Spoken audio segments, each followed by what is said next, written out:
আমি কিন্তু খেলাধুলা অনেক পছন্দ করি, কারণ খেলাধুলা লেখাপড়ার পাশাপাশি খেলাধুলাটা খুবই গুরুত্বপূর্ণ। তুমি যেভাবেই নাও না কেন আসলে অ্যাকচুয়ালি গুরুত্বপূর্ণ।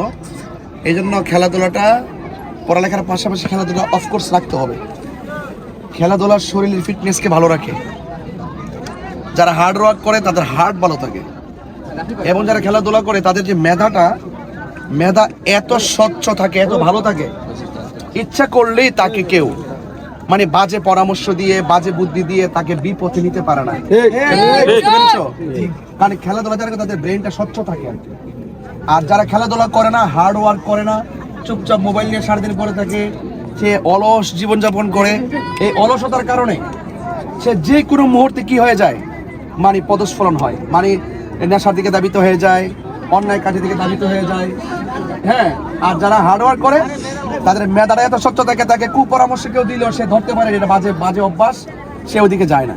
সেই জন্য আমি অনুরোধ করব, আপনারা লেখাপড়ার পাশাপাশি অবশ্যই খেলাধুলা করবেন, এবং পাশাপাশি মাদক থেকে অবশ্যই দূরে থাকতে হবে। মানে নেশা স্পর্শ করা যাবে না।